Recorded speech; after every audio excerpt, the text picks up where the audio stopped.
सबको आवाज़ आ रही है? कितने लोग ज्वाइन हुए हैं अभी सुबह सुबह? सुबह सुबह 8 ही लोग ज्वाइन हुए हैं।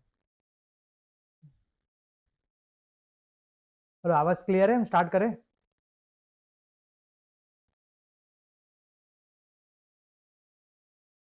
कौन कौन है आज? रोहित, मेहुल, अर्चना, मोनिका, परिता, चंद्रपाल यादव, देव एंड भाविक। ओके।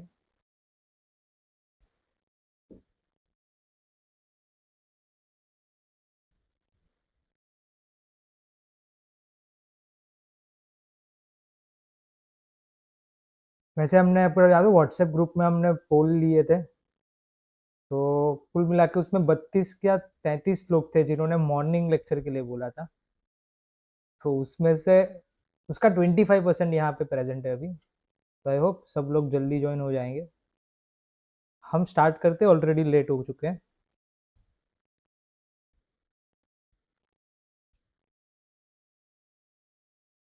चलो, लास्ट लेक्चर में अगर याद हो, लास्ट लेक्चर में हमने सीक्वेंस के बारे में देखा था।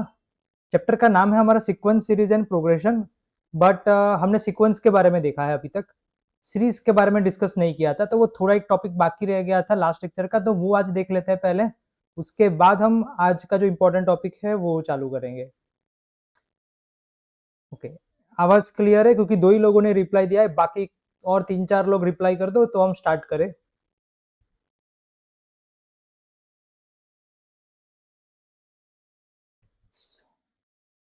ठीक है,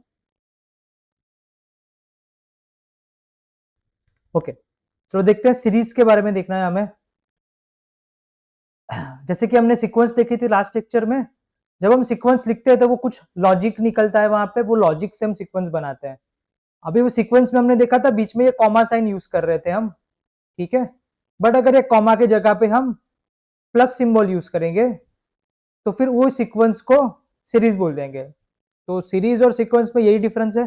सीरीज मतलब आपके सीक्वेंस के जो भी टर्म्स है उसका summation, that is called series. So this, अगर कोई A1 A2 A3 A4 कोई सीक्वेंस है तो उनका समेशन करोगे तो जो सीरीज बनेगी उसको हम उस सीक्वेंस के साथ जुड़ी हुई सीरीज बोलेंगे। अभी वो टाइप्स ऑफ सीक्वेंस के अकॉर्डिंग वो फाइनाइट हो सकती है, इनफाइनाइट हो सकती है। उसको दिखाने के लिए सिग्मा का इस्तेमाल भी किया जाता है।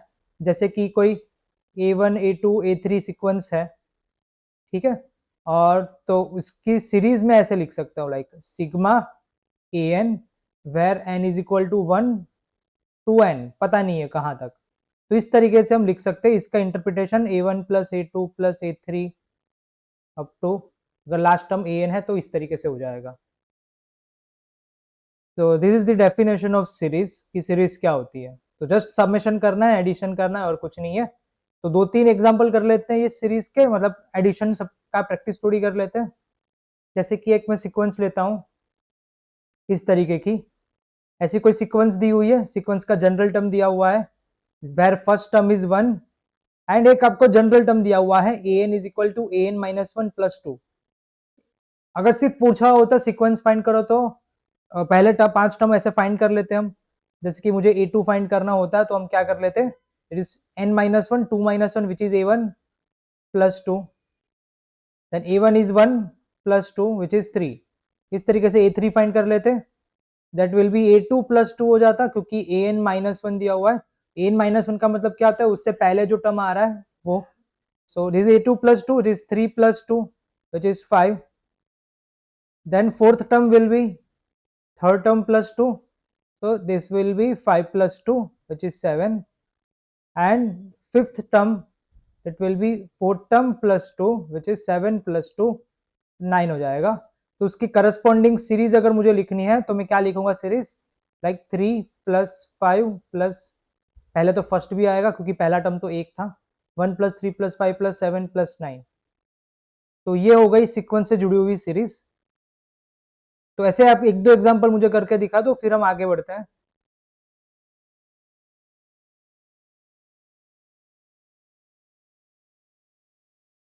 ठीक है, आई होप क्लियर है सीरीज क्या है।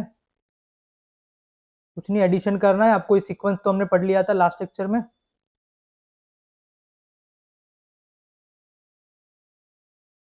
चलो, दो क्वेश्चन देते हो आप, दो क्वेश्चन आप खुद ट्राई करोगे और मुझे चैट सेक्शन में आंसर बताना बहुत ज़रूरी है, रिप्लाई देना बहुत ज़रूरी है। इसको सॉल्व करना है आपको अभी। सेम फर्स्ट टर्म दिया हुआ है, nth टर्म का जनरल टर्म का फॉर्मूला दिया हुआ है फॉर n ग्रेटर देन 1। पहले 5 टर्म फाइंड करने हैं और करस्पॉन्डिंग सीरीज फाइंड करनी है। तो ये मुझे करके बताओ।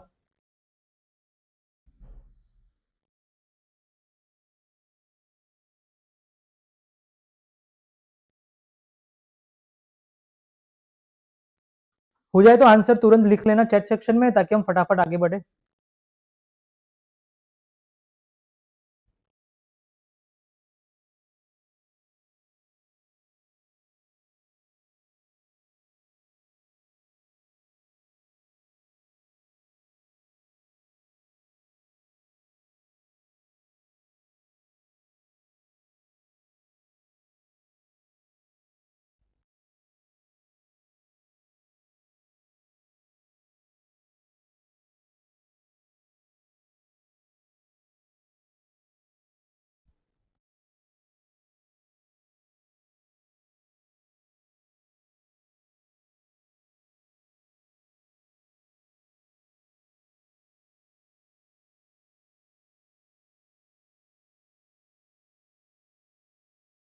चलो हो गया है, सबका आंसर आ गया। एक दो लोग रिप्लाई दे दो। 11 प्लस 13 प्लस 15 वाला, ठीक है। और देखो चेक कर लो सब लोग, आंसर चेक कर लो, मैं यहाँ पे कर लेता हूँ। सो मुझे सेकेंड टर्म फाइंड करना है। This will B 3a1 plus 2। तो 3 3 जा 9 प्लस 2, मैं डायरेक्ट लिख लेता हूँ आंसर। 3 3 जा 9 प्लस 2 11। थर्ड टर्म हो जाएगा 3 times a2 plus 2। This will B 33 plus 2। Sorry 11 3 जा 33 प्लस 2 35 हो जाएगा। फोर्थ टर्म मुझे फाइंड करना है। अरे देव, आपने गलत लिखा है आंसर। 11 प्लस 13 प्लस 15 नहीं आएगा, चेक करो।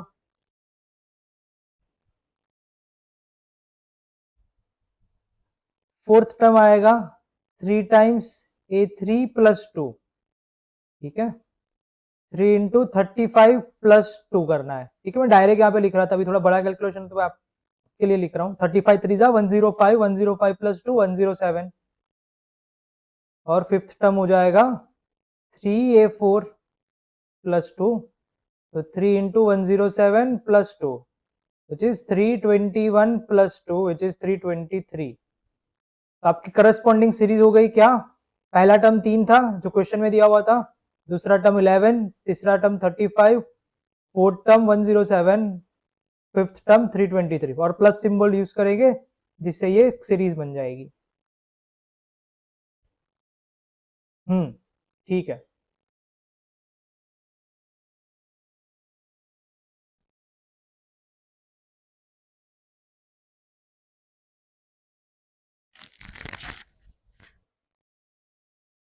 चलो नेक्स्ट क्वेश्चन है, इसका आंसर भी आप ट्राई करो।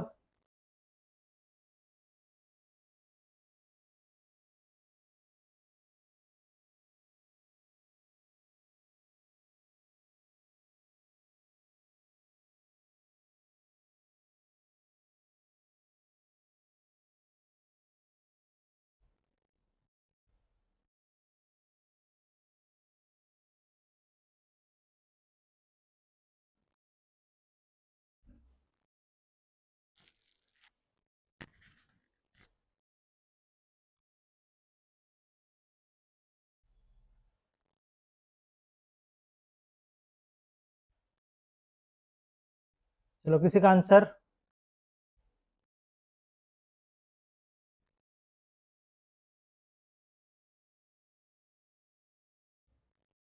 और कौन है? मेहुल, भाविक, चलो आंसर बताओ। अर्चना।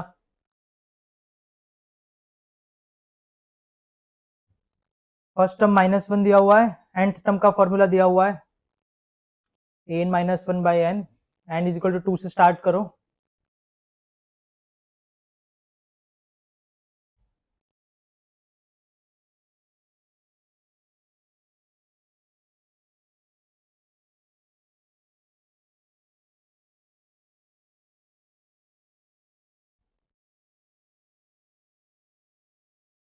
हम्म।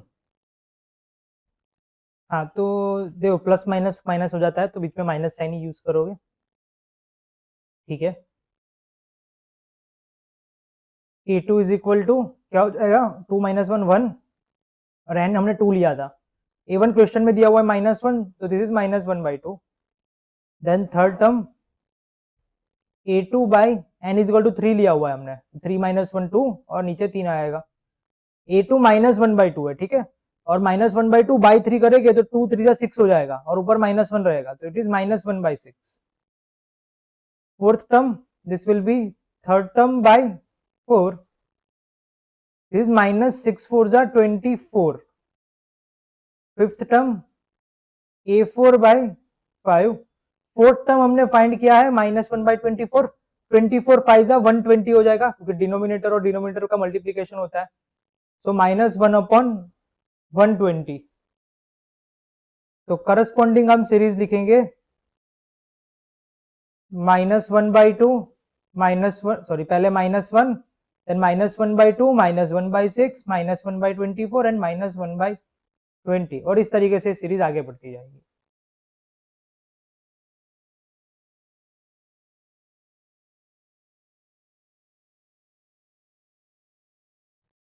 देखो आपने सब में 2 लिखा लग रहा है डिनोमिनेटर में, इसीलिए 1/2 1/4 1/8 ले लिया।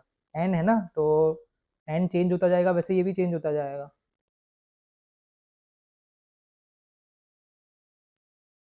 चलो ये सीरीज क्लियर हो गई, सीक्वेंस के बेसिस पे ही थी, तो ये लास्ट लेक्चर का रिवीजन हो गया। आज के टॉपिक पे आगे बढ़े। ठीक है।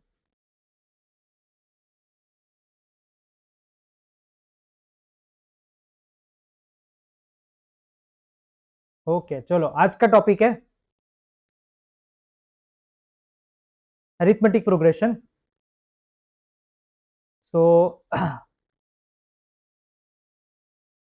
अभी हमने सीक्वेंस देखी, सीरीज देखी, नाउ द थर्ड टर्म होता है that is called progression.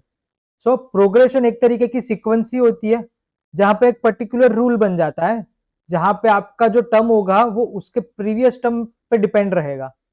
It's mostly recursively defined sequence. ठीक है। तो क्या होता है अरिथमेटिक प्रोग्रेशन? हाँ पहले तो प्रोग्रेशन और सीक्वेंस का क्या डिफरेंस रहा। लाइक सीक्वेंस अगर मैं आपको पूछूं, मैं अगर आपको पूछूं कि प्राइम नंबर की सीक्वेंस लिखो, तो प्राइम नंबर की सीक्वेंस आप कैसे लिख लोगे?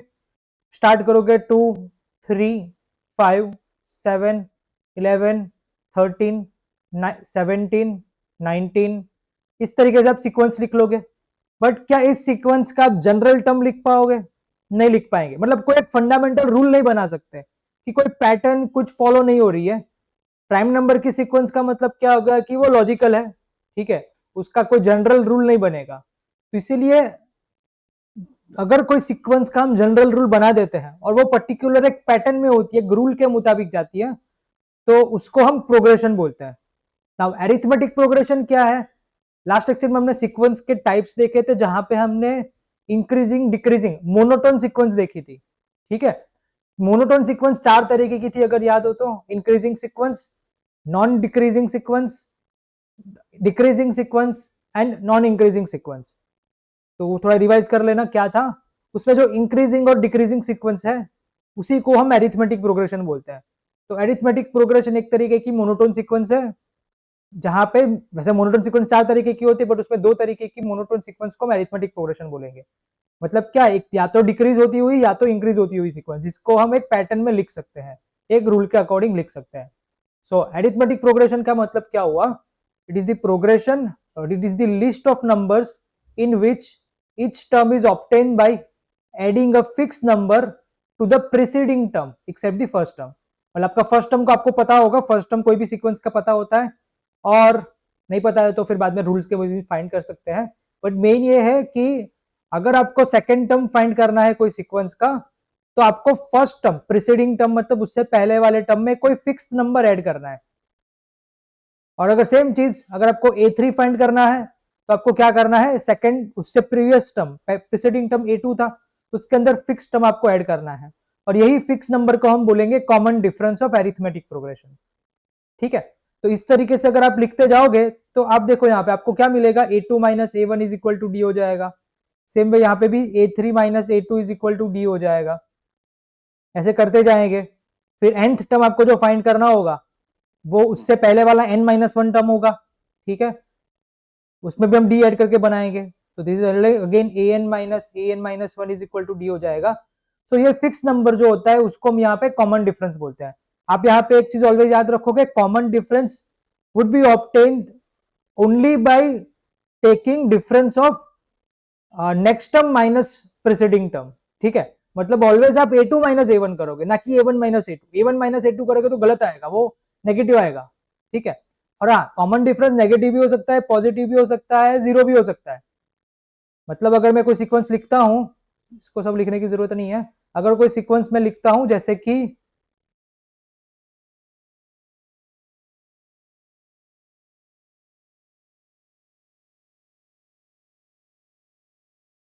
5 7 9 11 13, ठीक है। तो इस सीक्वेंस में अगर हम देखें तो कॉमन डिफरेंस 7 माइनस 5 लिखेंगे, या तो 11 माइनस 9 करो, कोई भी नेक्स्ट टर्म में से इमीडिएट प्रीसीडिंग टर्म कौन सा है वो माइनस करोगे।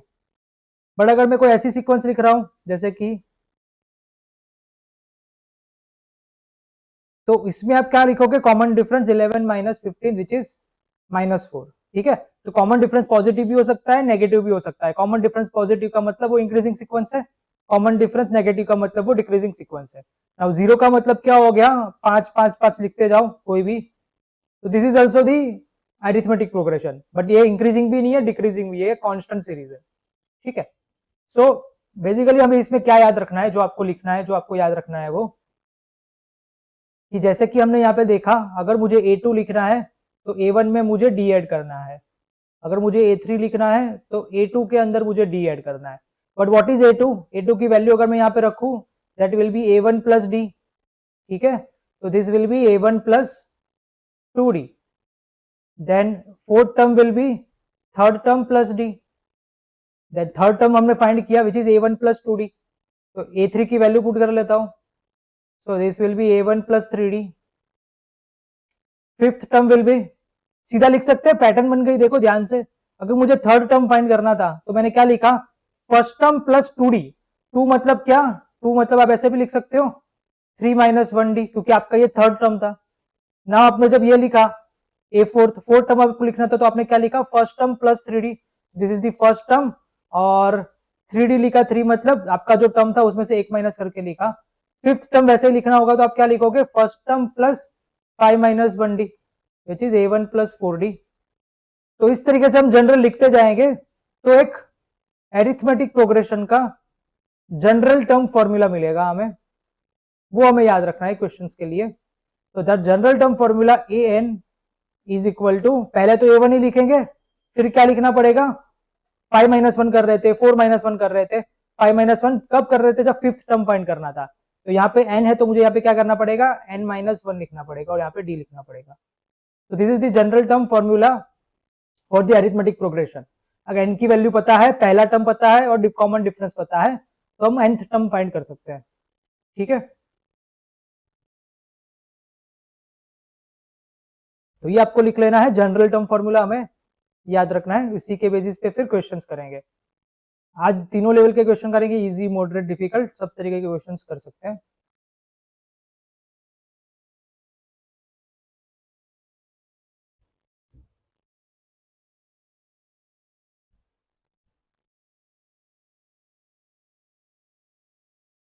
यहाँ पे a1 का मतलब क्या है, a1 का मतलब है आपका first term.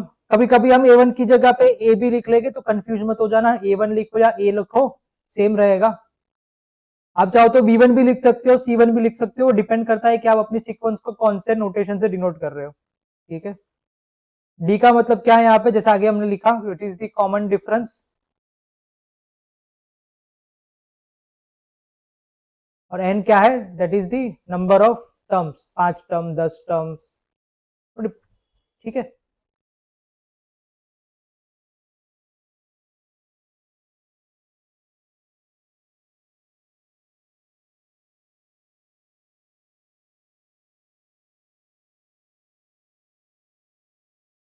General term formula फिर से समझाओ।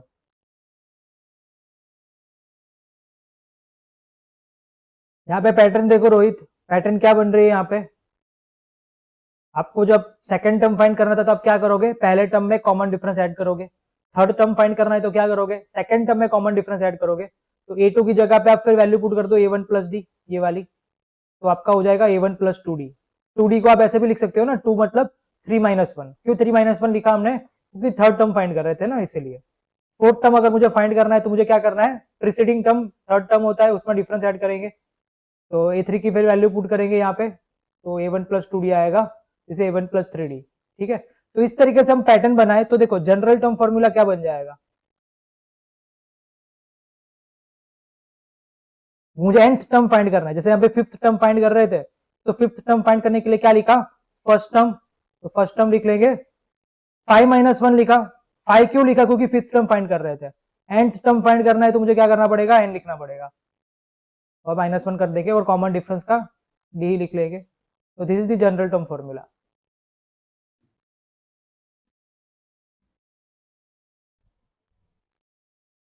कुछ लोग लेट ज्वाइन हुए हैं, स्वागत है आप लोगों का सुबह सुबह लेट आने से, कुछ 3-4 लोग लेट आए।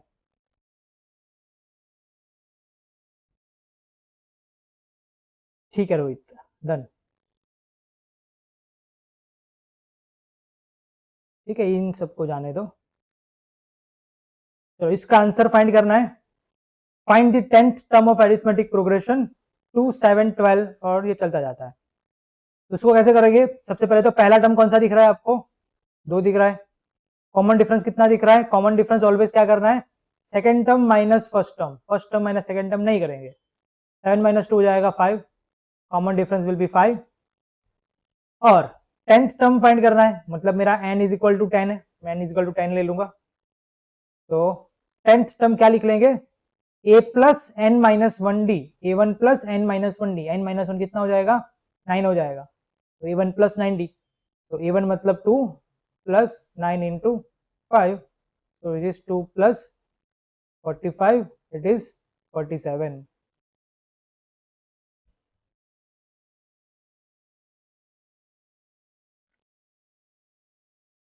देखो एरिथमेटिक प्रोग्रेशन एक ऐसा चैप्टर है जो कहीं पे भी यूज हो सकता है, not particularly time speed distance. ठीक है, कोई भी क्वेश्चन सॉल्व कर रहे हो, एल्जीब्रा में भी यूज हो सकता है इसका।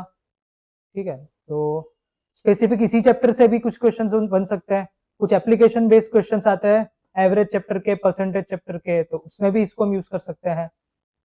तो अच्छा वाइड यूज है इस चैप्टर का मेहुल, वो करना पड़ेगा। वो डिपेंड करता है क्वेश्चन कौन सा पूछा हुआ है, कैसा पूछा हुआ है, उसके अकॉर्डिंग हमें यूज करना होता है। और उस टाइम पे वो क्वेश्चन सॉल्व करते वक्त हमारा दिमाग लगना चाहिए कि यहाँ पे ये पैटर्न बन रही है।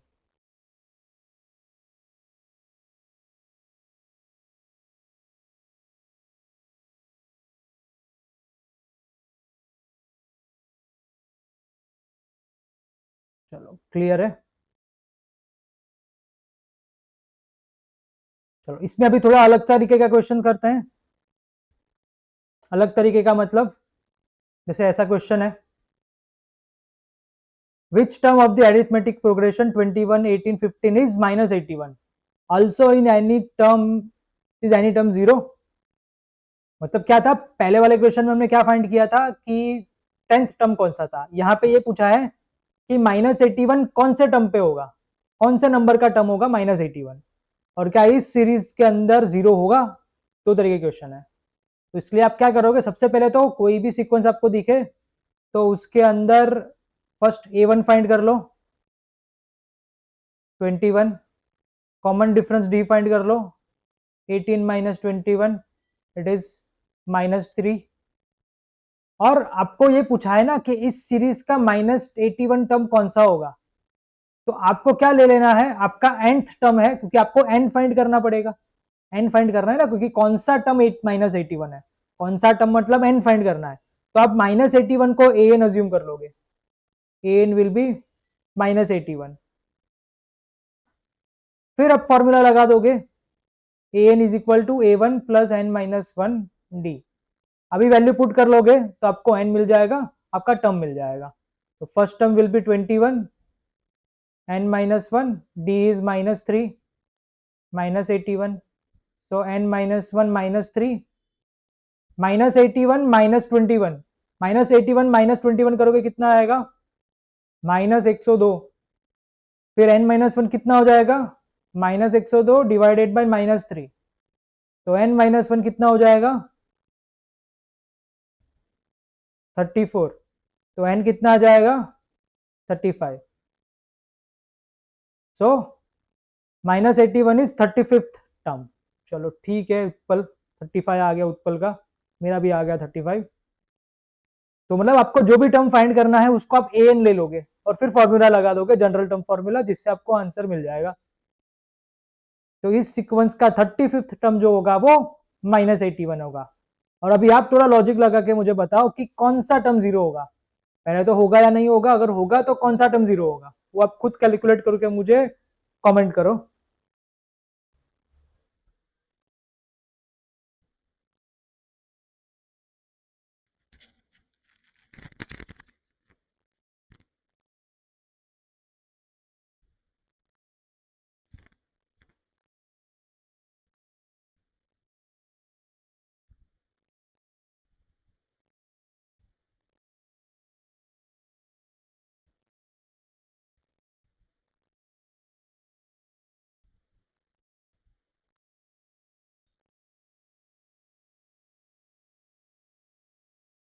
चलो कोई तो बता दो कोई टर्म जीरो होगा या नहीं होगा अगर होगा तो कौन सा टर्म जीरो होगा सेम ऐसे ही करना है 8th टर्म जीरो होगा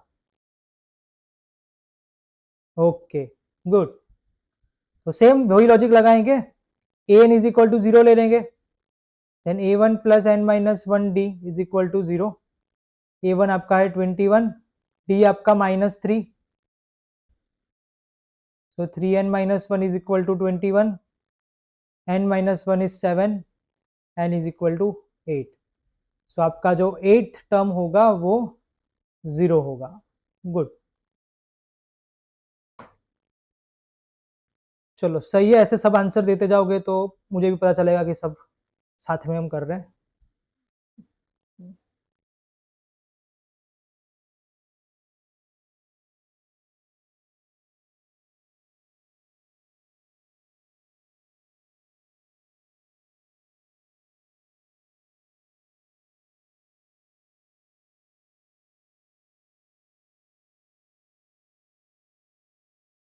चलो आगे देखते हैं नेक्स्ट क्वेश्चन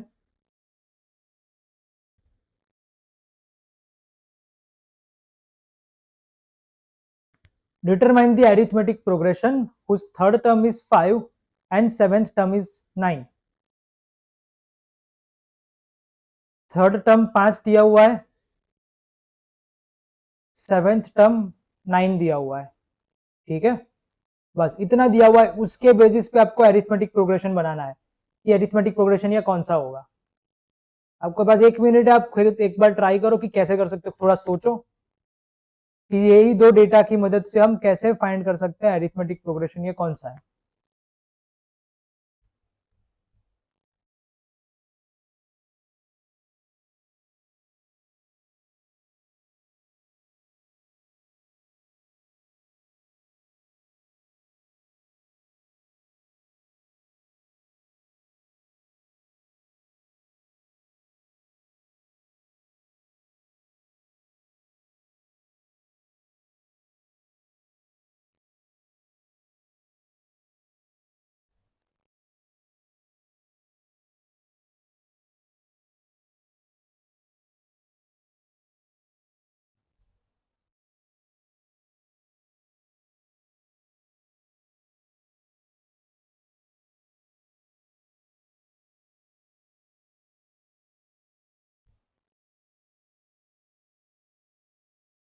किसी का आंसर आया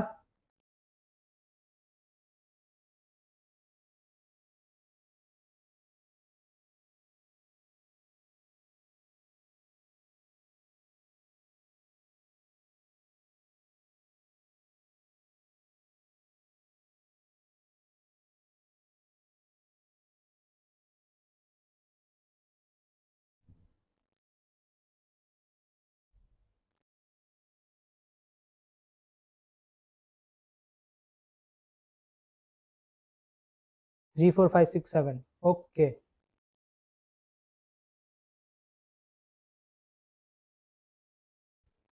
देखो थर्ड टर्म 5 है, उसका मतलब आप ऐसा लिख सकते हो फर्स्ट टर्म प्लस 2d।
हाँ ठीक है, हो गया होगा अभी, हो गया आवाज आ गई। ठीक है, क्लियर है अभी।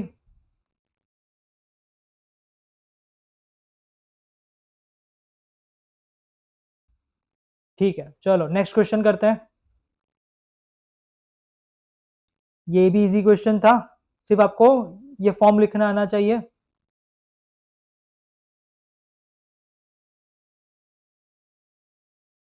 चलो चेक करो आप, अभी मैं नहीं करूंगा।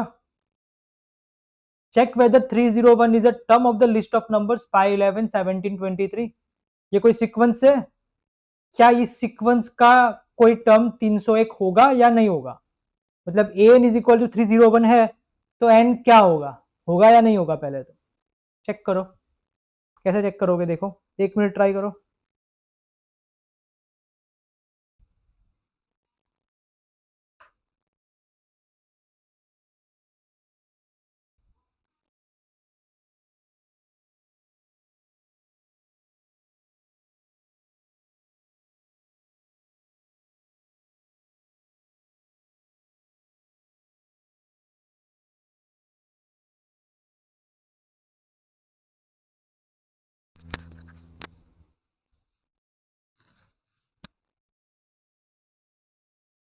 चलो आंसर बताओ, क्या 301 is a term of the list of numbers?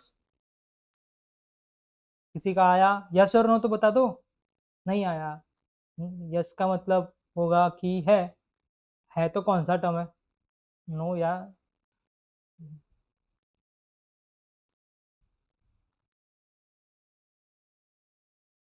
Hello, सब लोग जिंदा है ना? सब लोग मौजूद है ना? बताओ आंसर। सो नहीं गए ना सब लोग? Not a term of sequence. No. Okay, no आया, इसका मतलब आपका एन की वैल्यू जो आई होगी वो पॉइंट में आई होगी, करेक्ट। सबसे पहले तो हम क्या करेंगे, यहाँ पे फर्स्ट टर्म लिख लेंगे 5। कॉमन डिफरेंस आपका है 11 माइनस 5 विच इज 6। तो 301 is a term of the list of number, तो मैं a n is equal to 301 ले लूंगा। ए1 का a one plus n minus 1 d is equal to 301। First term आपका 5 है, कॉमन डिफरेंस 6 है, तो ये इस तरीके से हो जाएगा। Then n minus 1 6 is equal to 301 minus 5 which is 296। तो n माइनस 1 आपका आएगा कितना, 6 4 जा 24, 56 बचेगा, 6 9 जा 54, फिर डेसिमल में आ जाएगा पॉइंट, तो n आपका 50.3 आएगा। ये तो कुछ एग्जिस्ट नहीं कर सकता, n की वैल्यू 50.3 एग्जिस्ट नहीं कर सकती, पॉइंट में आ रहा है। हाँ, उत्पल पॉइंट में आ रहा है, उसका मतलब क्या हुआ कि वो सीक्वेंस में है ही नहीं। क्यों नहीं है? क्योंकि लास्ट लेक्चर में बताया सीक्वेंस में ये जो टर्म्स होते हैं, तो पहला टर्म, दूसरा टर्म, तीसरा टर्म, चौथा टर्म हो सकता है, 49th टर्म हो सकता है, 50th टर्म हो सकता है, उनके बीच का टर्म थोड़ी ना आएगा। ठीक है, तो हमने लास्ट लेक्चर में भी डिस्कस किया था, जो n होता है वो क्या होता है, it should be the natural number. n जो होता है वो नेचुरल नंबर होना चाहिए। सो इसीलिए 50.3 वगैरह एग्जिस्ट नहीं कर सकता कोई sequence. 301 is not a sequence. ठीक है, अगर 50 होता तो हम कुछ बोल सकते थे, अगर एग्जैक्ट 49 आता आंसर तो हम बोल देते कि ये सीक्वेंस का पार्ट है। अगर n हमारा 50 आ जाता तो भी हम बोल सकते थे, बट ऐसी कोई डेसिमल या फ्रैक्शन में वैल्यू होती है तो हम बोलेंगे कि वो एक सीक्वेंस का पार्ट नहीं है।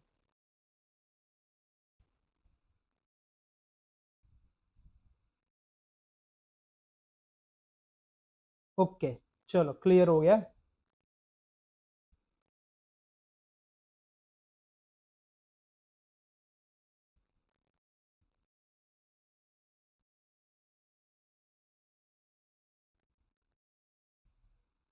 ओके, अभी इसमें भी थोड़ा अलग तरीके का question, find the 11th term from the last term of the arithmetic progression. कोई एरिथमेटिक प्रोग्रेशन आपको दिया हुआ है, उसका पीछे से 11th टर्म फाइंड करना है। ठीक है, खुद एक बार सोचो, लॉजिक लगाओ, पीछे से 11th टर्म फाइंड करना है। दो तरीके से कर सकते हो, एक तो टोटल नंबर ऑफ टर्म्स देख लो, ऑर्डर एंड रैंकिंग जो रीजनिंग का चैप्टर होता है उससे आप देख लो, पहले पहले तो फॉर्मूला निकाल के एन निकाल दो कि एन कितना है, फिर पीछे से 11th तो आगे से कितना, जो टोटल पता होंगे तो रीजनिंग के लॉजिक से हम कर सकते हैं। या तो क्या करो, सिंपल तरीका मैं जैसे करता हूँ, उल्टी लिख लो सीरीज ना, सीरीज पीछे से लिख लो, पीछे से आगे ले लो सीरीज को। तो दो तरीके से कर सकते हो। चलो कोई एक तरीका से करके दिखाओ।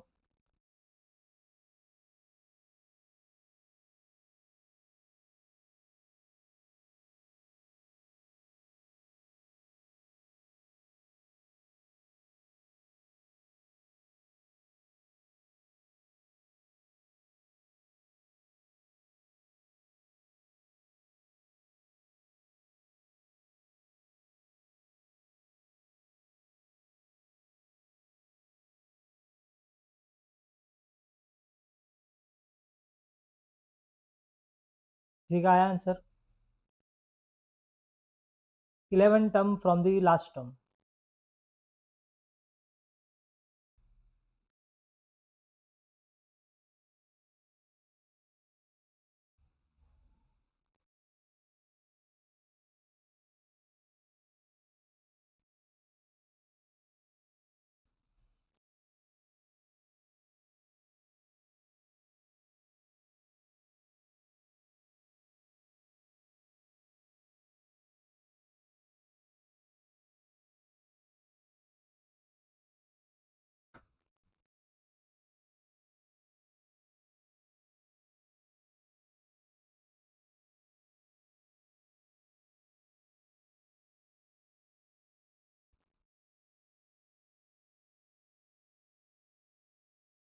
चलो रोहित बताओ, उत्पल, अर्चना बताओ आंसर। -32। ठीक है, और किसी का?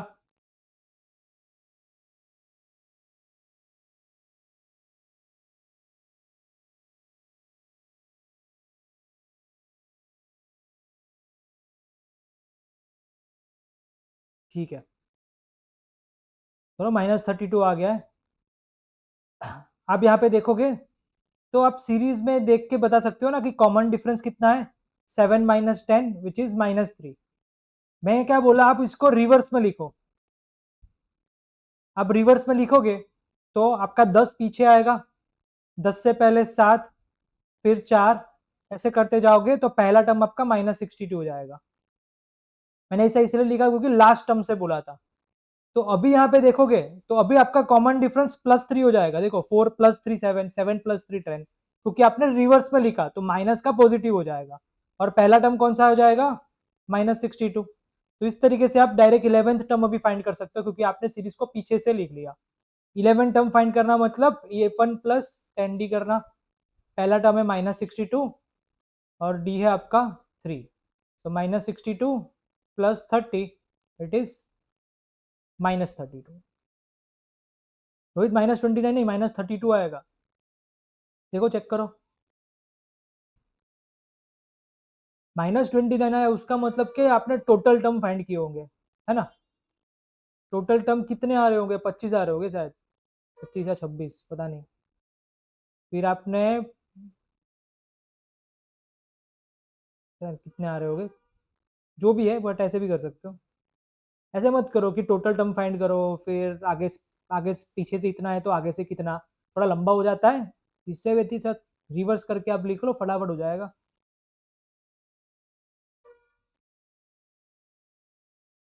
ठीक है।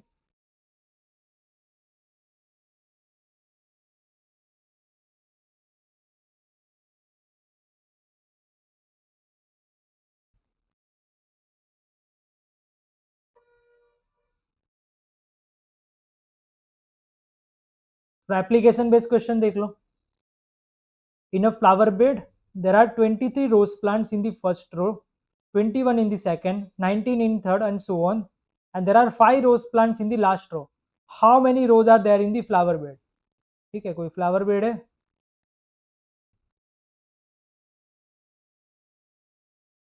तो फ्लावर बेड में पहले में 23 रोज प्लांट है पहली रो में, दूसरी रो में 21 है, तीसरी रो में 19 है, और इस तरीके से जो लास्ट रो आ रही है उसके अंदर 5 प्लांट्स है। तो हमें फाइंड करना है ये रोज कितनी है, कितनी रोज मौजूद होगी। ओके, आंसर बता दो इसका, इजी क्वेश्चन है। इन शॉर्ट रोज फाइंड करनी है, टोटल नंबर ऑफ रोज कितनी है, तो आपको सीधा स्मॉल एन फाइंड कर लेना है, ठीक है।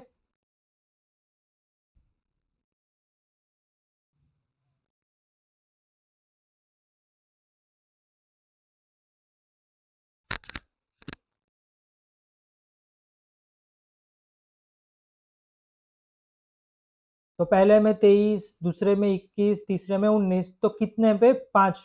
अच्छा,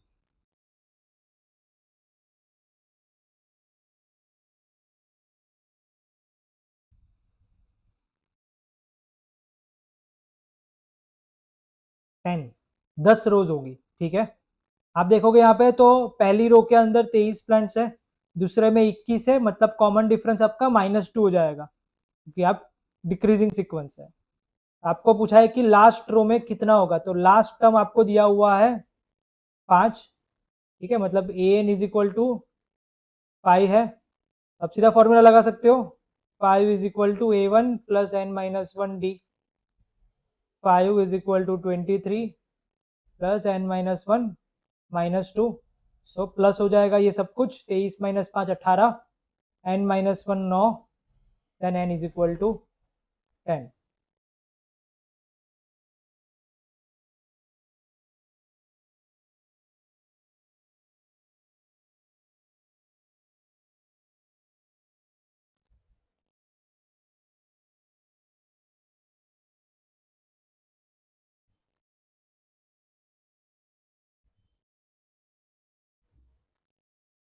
ओके, तो ये थोड़े इजी और इजी टू मॉडरेट क्वेश्चंस थे, थोड़ा डिफिकल्टी क्वेश्चन पे जाते हैं। तो उसके लिए एक थ्योरी है, again it is the advance general term formula. Now what is advance general term formula, जैसे क्वेश्चन था, मतलब ऐसे समझ भी सकते हो कि अगर आपको nth टर्म दिया हुआ है कोई और आपको कोई pth टर्म दिया हुआ है, तो उन दोनों के बीच का रिलेशन भी हम एक जनरल टर्म फॉर्मूला से दिखा सकते हैं, ठीक है। मतलब कि अगर nth टर्म है तो आप क्या लिखोगे, a n is equal to A1 plus n-1 d, और pth टर्म के लिए आप क्या लिखोगे, a p is equal to A1 plus p-1 d। तो इन दोनों को कंबाइन करके आप सीधा एक जनरल टर्म फॉर्मूला बना सकते हो, ठीक है। इसको आप कैलकुलेट करके सिंप्लीफाई करोगे, इतना टाइम नहीं है हमारे पास, तो आप इसको कैलकुलेट करो, इनका एडिशन करो, सब्ट्रैक्शन करके एक आप सीधा फॉर्मूला बना सकते हो इस तरीके का, कि a n is equal to a p plus n - p d। so this is called advanced general term formula, nth term is equal to pth term plus n minus p into d. ये आपको note down कर लेना है advance general term formula. इसको कैसे use करेंगे वो एक क्वेश्चन में हम देखते हैं, फिर आप लोग खुद ट्राई करोगे। This is the advance general term formula, ये आपको याद रखना है, इसको हम डायरेक्टली यूज करेंगे।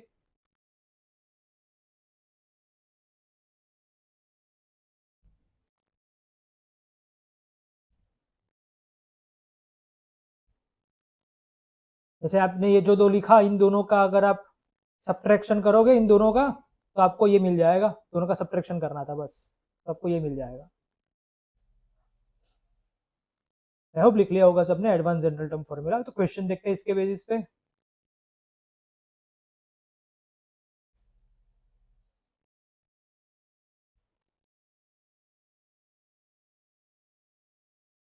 देखो ऐसा है कि कोई एरिथमेटिक सीक्वेंस का आपको फिफ्थ टर्म दिया हुआ है 14 और 10th टर्म आपको दिया हुआ है 34, और आपको पूछा है कॉमन डिफरेंस डी कितना होगा। तो simple advance general term formula use करो। जो बड़ा वाला होगा उसको हम यहाँ पे रखेंगे, मतलब कि A10 में यहाँ पे रख लूंगा, जो छोटा वाला जो दिया हुआ है वो यहाँ पे रख लूंगा, प्लस n माइनस पी था, n यहाँ पे 10 है, p यहाँ पे 5 है, n माइनस पी 5 हो जाएगा, तो दिस विल बी 5d। तो 34 is equal to 14 plus 5d, so this will be 20 is equal to 5d and difference is equal to plus 4। तो इस तरीके से हम एडवांस जनरल टर्म फॉर्मूला को यूज करेंगे। वैसे दो अलग अलग टर्म आपको ऑलरेडी दिए गए हैं, तो उसी टाइम पे आपको ये advance general term formula use करना है, अदरवाइज आपको सिंपल जनरल टर्म फॉर्मूला से भी कर सकते हो।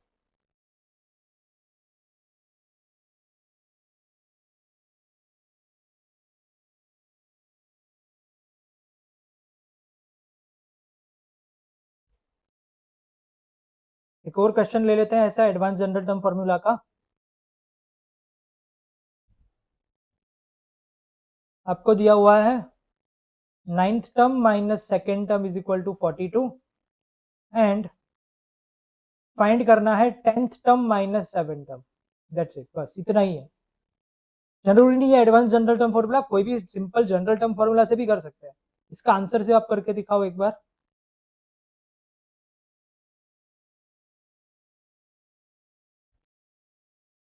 9 टर्म और सेकेंड टर्म का डिफरेंस 42 है, तो 10th टर्म और 7th टर्म का डिफरेंस कितना होगा?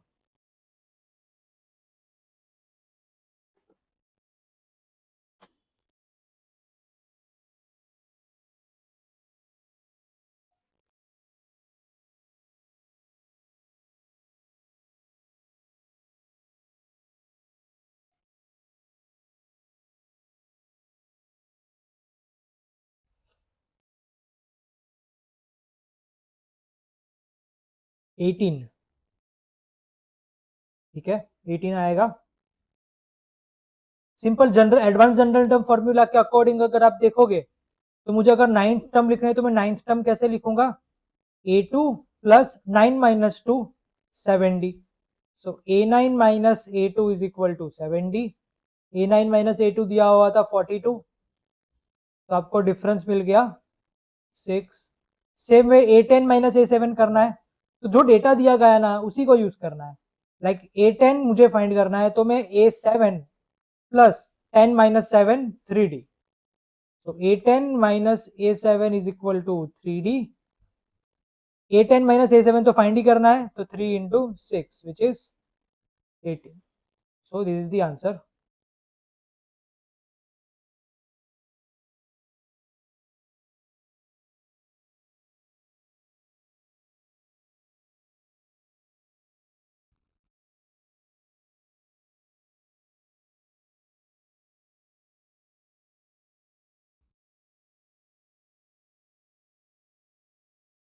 नेक्स्ट क्वेश्चन देखते हैं।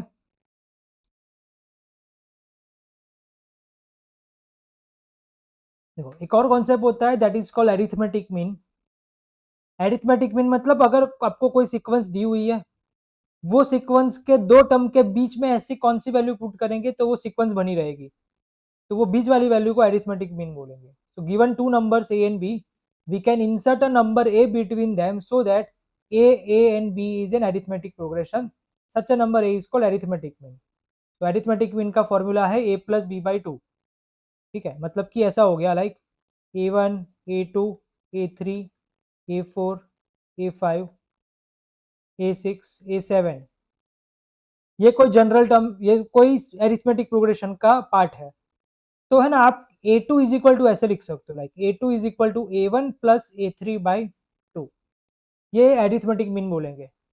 सिमिलरली अगर आपको a3 लिखना है तो a3 भी आप ऐसा लिख सकते हो, उसका प्रीवियस टर्म प्लस उसका बाद वाला term divide by two. Same अगर आपको a3 दूसरे तरीके से लिखना है तो दूसरे तरीके से भी लिख सकते हो like a3 is equal to a1 plus a5 by two. मतलब आपको एग्जैक्ट बीच वाला नंबर लेना है। तो जैसे मैंने यहाँ पे क्या देखा, आपको सिंपल कैलकुलेशन करना है, आपको थर्ड टर्म फाइंड करना है।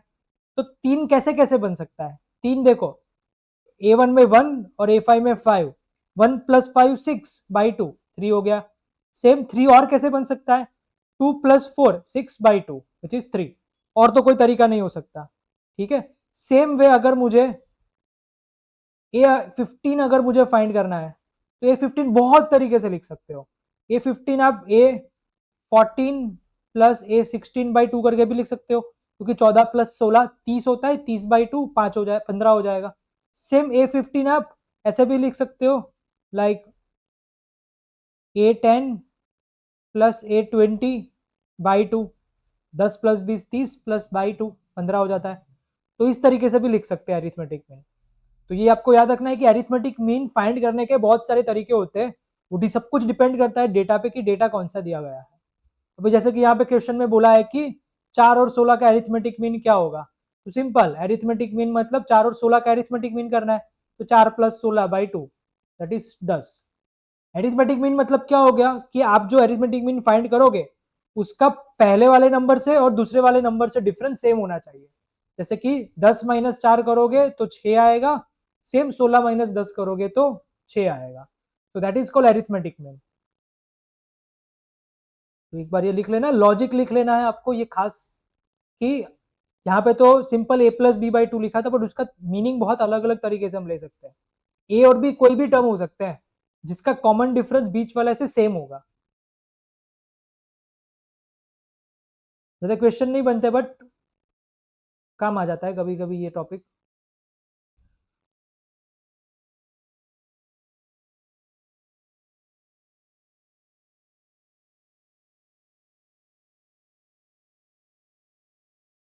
चलो, जैसे कि ये क्वेश्चन है, इसके बेसिस पे आपको दिया हुआ है एट्थ टर्म 10 और आपको पूछा है a2 प्लस a14 कितना होगा। ट्राई करो, इसको सॉल्व करो, मुझे आंसर बताओ इसका।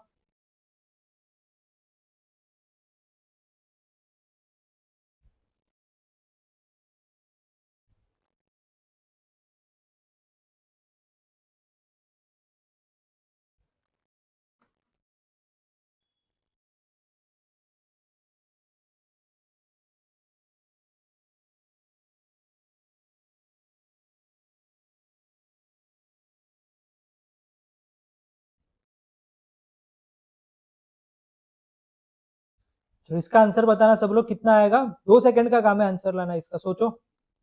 एट टर्म 10 दिया हुआ है, सेकंड टर्म और 14 टर्म का समेशन करना है। 196 बहुत ज्यादा नहीं आ गया, वही एट टर्म ही 10 है, सेकंड टर्म तो बहुत कम होगा, 14 टर्म इतना ज्यादा भी नहीं होगा, 196 तो नहीं हो सकता।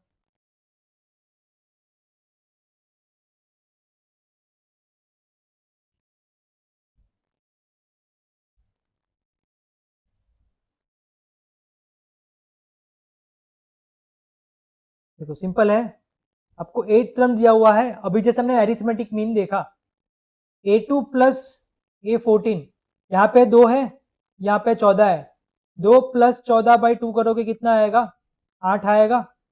इसका मतलब मैं ऐसे लिख सकता हूँ ना, a8 is equal to a2 plus a14 by two, arithmetic mean. तो a8 जो होगा वो इन दोनों के समेशन का, इन दोनों का एरिथमेटिक मीन होगा, तो इससे डायरेक्टली मिल गया a2 plus a14 is equal to 2 times a8, is 2 times 10 it is 20। चलो ठीक है, जिनका 20 आ गया।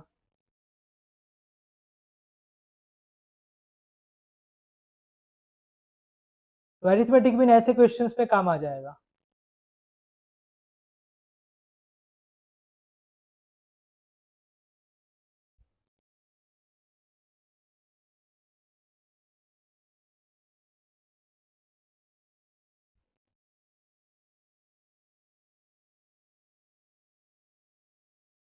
चलो क्लियर हो गया यहाँ तक सबको? यस और नो लिख लो। तो आगे देखें, क्योंकि ये general term formula arithmetic mean advance general formula के बेसिस पे क्वेश्चन थे, अभी हम सम पे जाएंगे। क्लियर हो गया यहाँ तक?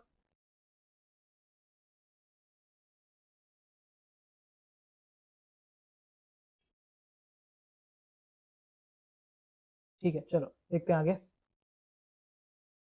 सम of the first n terms of an arithmetic progression. ठीक है, सो अरिथमेटिक प्रोग्रेशन तो हमने लिख ली, समझ ली क्या है। अभी उसके अंदर जो टर्म्स आ रहे हैं उसका समेशन करना है, उसका डेरिवेशन नहीं करेंगे, सीधा फॉर्मूला याद रखेंगे हम। दो फॉर्मूला याद रखना है। Sum of the nth terms of the arithmetic progression is n by 2 2a plus n minus 1 d।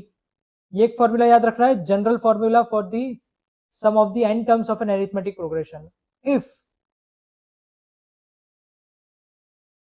Last term अगर मैं पता है, if last term is known, अगर लास्ट टर्म हमें पता है कि कौन सा है, तो हम सीधा ये फॉर्मूला यूज कर लेंगे, n by 2 a plus l, where l is the last term। तो ये दो फॉर्मूला हमारे काम के हैं जो अपने को याद रखना है। ठीक है, इसका डेरिवेशन वगैरह लंबा हो जाएगा थोड़ा, 5-10 मिनट खींच लेगी, तो इसमें डेरिवेशन नहीं करवा रहे कि कैसे ये फॉर्मूला आया, एग्जाम में कोई पूछने भी नहीं वाला है, इसलिए सीधा अभी इसको याद रख लो, n by 2 2a plus n minus 1d।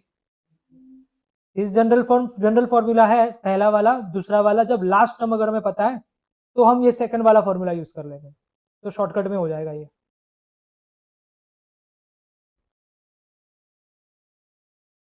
चलो क्वेश्चन सॉल्व करते हैं, 3-4 इसके भी।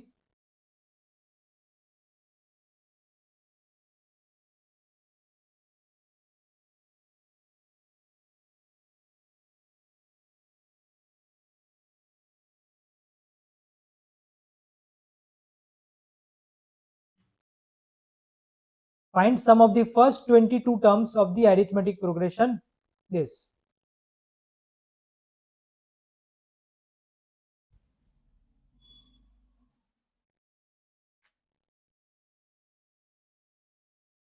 पहले 22 टर्म्स का समेशन फाइंड करना है।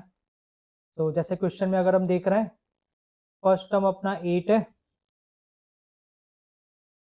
सेकेंड टर्म अपना 3 है, तो कॉमन डिफरेंस हो जाएगा 3 माइनस 8 विच इज -5। पहले 22 टर्म्स का फाइंड करना है, मतलब n इज इक्वल टू 22 है, सीधा एसएन फाइंड कर लो। 22 टर्म का समेशन इज, डायरेक्ट में आंसर लिख लूंगा, फॉर्मूला वैसे क्या था, n by 2 2a plus n minus 1d। n कितना है 22, 22 by 2, 2a1 कितना हो जाएगा 2 into 8 प्लस 22 minus 1, d कितना है -5, तो 22 by 2 11, 8 2 जा 16 माइनस 21 5 जा, मल्टीप्लीकेशन में माइनस में नहीं है, 21 5 जा 105। सो दिस इज 11 इंटू -89। 11 इंटू -89 करोगे तो -979 आएगा। हाँ करेक्ट है रोहित, -979।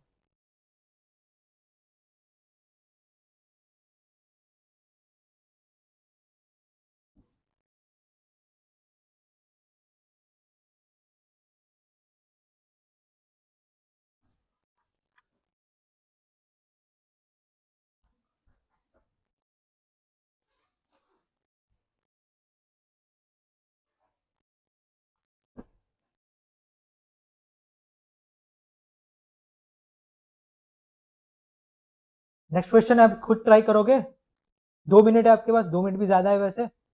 सॉल्व करोगे, find the sum of the series.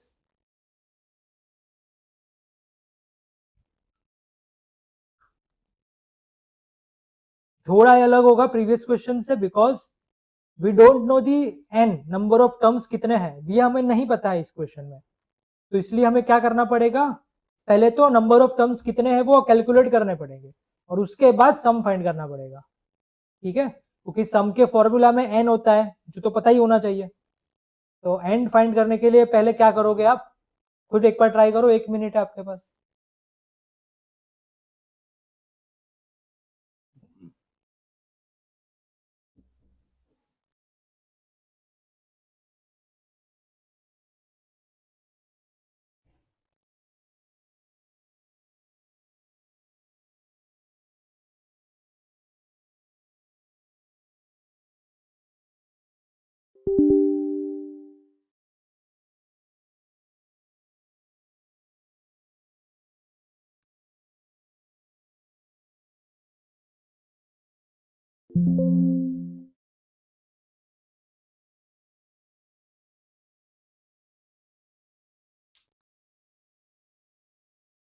चलो किसी का आंसर आया?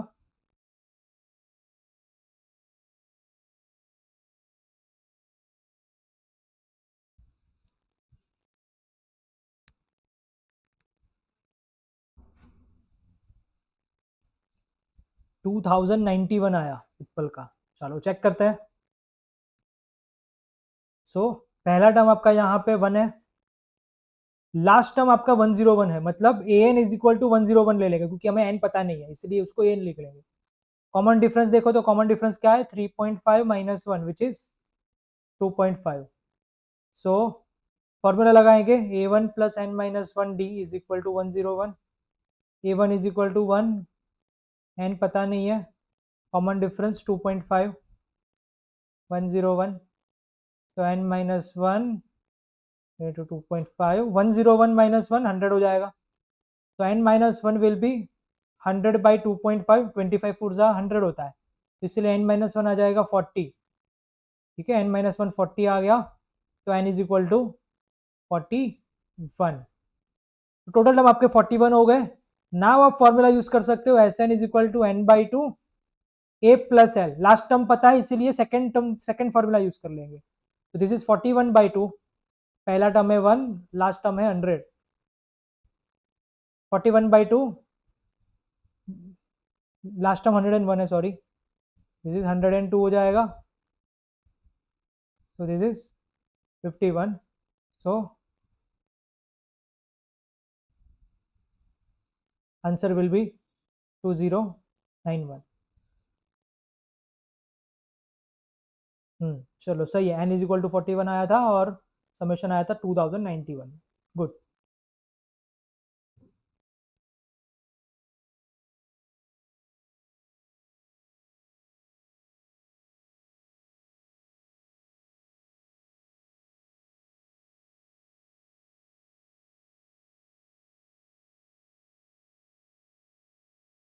नेक्स्ट क्वेश्चन करते हैं। The sum of the first 20 terms of an arithmetic series is identical to the sum of the first 22 terms, and if the common difference is -2, find the first term। मतलब ऐसा दिया हुआ है यहाँ पे, sum of the first 20 terms of an arithmetic series is identical to the sum of the first 22 terms। मतलब arithmetic progression के पहले 20 टर्म का जो समेशन है वही है पहले 22 टर्म का समेशन, दोनों इक्वल है, और आपको कॉमन डिफरेंस बोला हुआ है -2, तो फाइंड करना है पहला टर्म कौन सा है।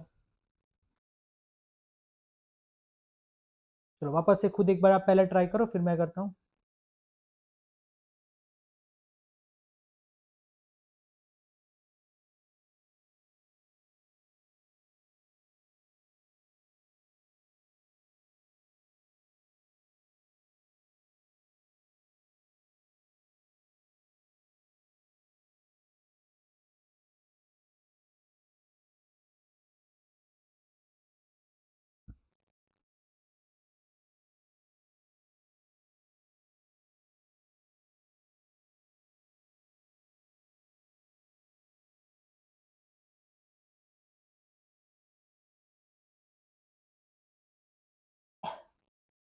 सीधा फॉर्मूला लगा लेंगे यहाँ पे भी, S20 का मतलब क्या हो जाएगा, n by two 2a1 plus n minus one 19 हो जाएगा, 19d, इस तरीके से लिख लेंगे, ठीक है। देन n/2 2a1 प्लस 22 है तो 21d लिख लेंगे। 20/2 10 हो जाएगा। d की वैल्यू है -2, d की वैल्यू -2 पुट कर लेंगे तो 19 2 जा 38, बट माइनस में आएगा क्योंकि d -2 है। 22/2 11, 2a1 21 2 जा 42, then 20a1 is equal to, sorry,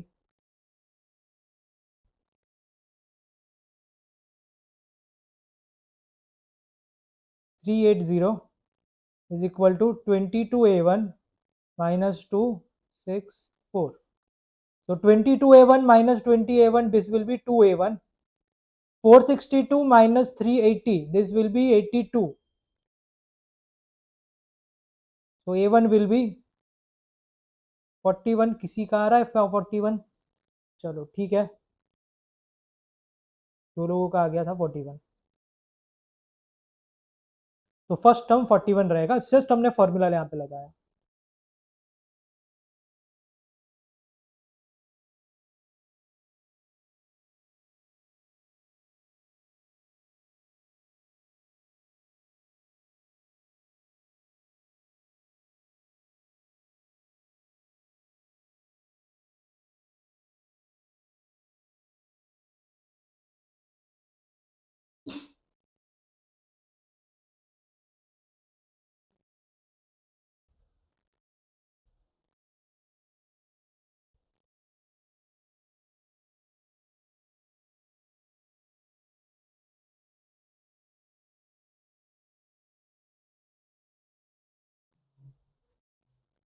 please explain. Explain में तो ये है यहाँ पे कि हमने क्या लिया यहाँ पे, सीधा अपना सम का जो फॉर्मूला है Sn is equal to n/2 2a plus n-1d, वही लगाया है। ठीक है, ये फॉर्मूला याद कर लो वापस से। वो फॉर्मूला हमने यहाँ पे लगाया, सेम फॉर्मूला हमने यहाँ पे लगाया, फिर मैंने ये जस्ट डायरेक्ट लिख लिया है, इसीलिए शायद कंफ्यूजन हुआ हो। 19d कैसे आया, यहाँ पे S20 में n20 था तो 20 - 1 के, इसलिए 19d आया, और ये n/2 तो था ही, सेम 22 था तो 22 - 1 21 आ गया। फिर तो क्या किया, डिवाइड कर दिया, डिवाइड करने के बाद ये मल्टीप्लाई कर दिया, मल्टीप्लाई करने के बाद सिंप्लीफाई कर लिया, इसमें ज़्यादा कुछ है नहीं।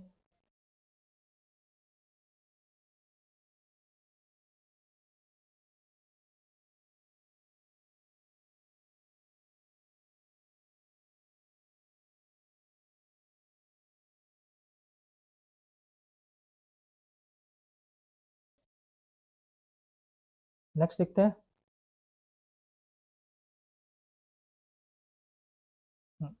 चलो आज का ये लास्ट क्वेश्चन रखते हैं,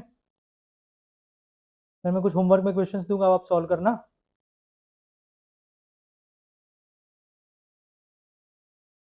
लास्ट क्वेश्चन है तो पहले आप 2 मिनट खुद ट्राई करोगे, सोचो क्या है दिया हुआ है।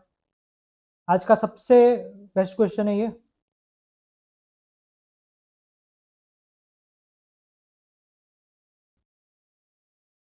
क्वेश्चन है sum of n terms of 2 arithmetic progression. देखो 2 अरिथमेटिक प्रोग्रेशन दी हुई है, दो अलग अलग अरिथमेटिक प्रोग्रेशन, दो अलग अलग अरिथमेटिक प्रोग्रेशन मतलब एक arithmetic progression a1 a2 a3 a4 वाली होगी, दूसरी अरिथमेटिक प्रोग्रेशन मतलब b1 b2 b3 वाली होगी।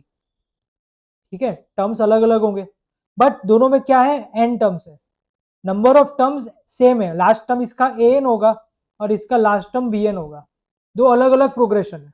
ठीक है, तो हमें क्वेश्चन में ये कहा गया है sum of the n terms of 2 arithmetic progression are in the ratio of this, मतलब कि पहली जो प्रोग्रेशन है a वाली उसका, और दूसरी जो है उसके समेशन का रेशियो 3n + 8 अपॉन 7n + 15 है, और हमें कहा गया है find the ratio of 12th terms. 12th term मतलब इसका a12 12th टर्म और इसका 12th टर्म b12, इसका रेशियो कितना होगा ये फाइंड करना है।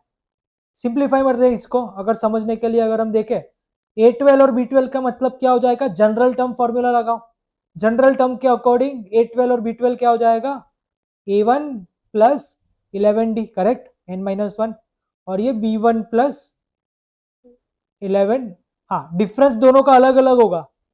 हमें ये नहीं पता है कि क्या दोनों में कॉमन डिफरेंस सेम है या नहीं है, इसलिए हमें D1 सेम नहीं लेना पड़ेगा, D अलग अलग लेना पड़ेगा, क्योंकि we don't know the common difference in both arithmetic progression. ऐसा कहीं पे नहीं बोला गया है कि इसमें A2 माइनस A1 जितना होगा उतना ही इसमें B2 माइनस B1 होगा, ये हमें नहीं पता है, इसलिए हमें D1 और D2 यूज करना पड़ेगा।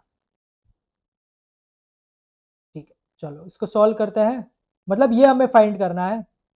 तो Sn का फॉर्मूला अगर हम लगाए, that will B n/2 2a plus n-1 d1 upon same n/2, दूसरे प्रोग्रेशन के लिए लिखेंगे तो 2b1 लिखना पड़ेगा। n हम n ही लिख रहे हैं क्योंकि n दोनों में सेम है, और बट यहाँ पे d2 लिखना पड़ेगा। तो ये रेशियो आपका आ गया इस तरीके का कुछ, देखो ये तो कैंसिल हो जाएगा, तो बचेगा क्या, 2a1 plus n-1 d1, 2b1 plus n-1 d2, this is 3n plus 8 upon 7n plus 15।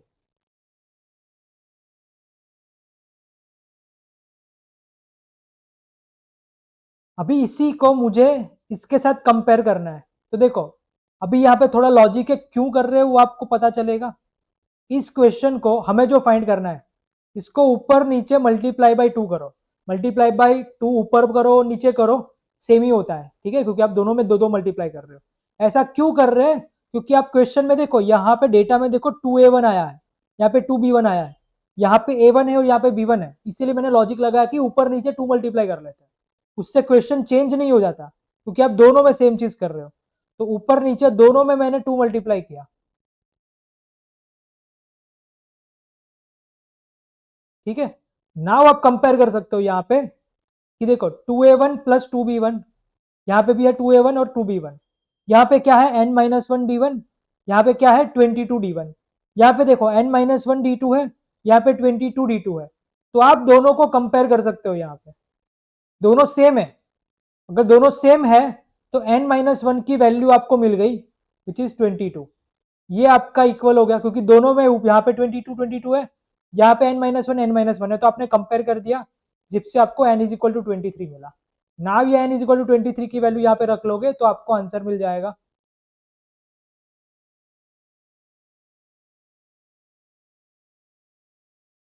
ठीक है, इसका आंसर अगर आप लाओगे, मेरे पास जगह कम पड़ गई है, आप इसका कैलकुलेशन करो और आंसर ला लोगे।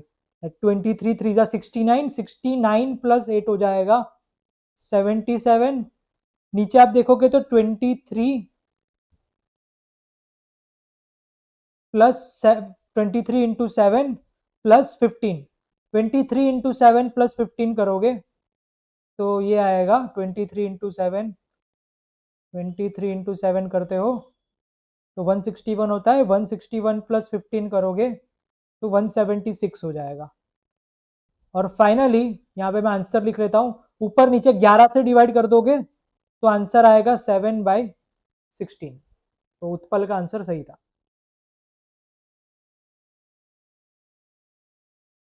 But this is the correct method. थोड़ा लंबा था, और जैसे मैंने बोला था आज का सबसे बेस्ट क्वेश्चन था ये, जहाँ पे आपको ये लॉजिक लगाना था।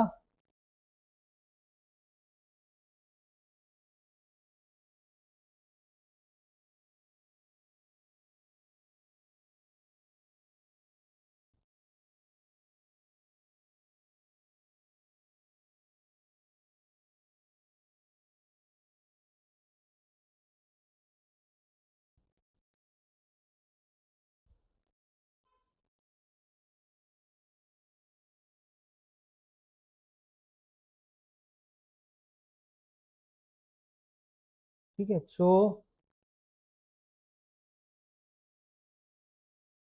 आज के लिए हम इतना ही रखेंगे, कुछ और क्वेश्चन दूंगा आपको होमवर्क के लिए, वो करके लाना। नेक्स्ट लेक्चर में मैं जो होमवर्क दूंगा उसमें बहुत सारे डाउट्स आपके मिले आपको होंगे, तो वो डाउट्स एक बार पूछ लेना, और हम फिर चालू करेंगे ज्योमेट्रिक प्रोग्रेशन।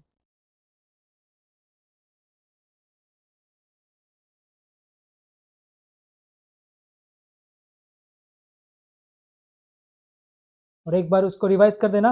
अगर किसी को पता नहीं है तो ये जो लेक्चर होता है उसका रिकॉर्डिंग अवेलेबल होता है।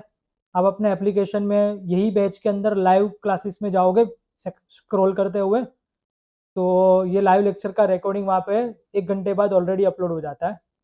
तो अगर किसी को दोबारा देखना है तो वहाँ पे जाके वो देख सकता है। लाइव रिकॉर्डिंग होता है वहाँ पे अवेलेबल रहता है। तो पिछला क्लास किसी ने अगर मिस किया है तो वो वहाँ पे चेकआउट कर सकता है।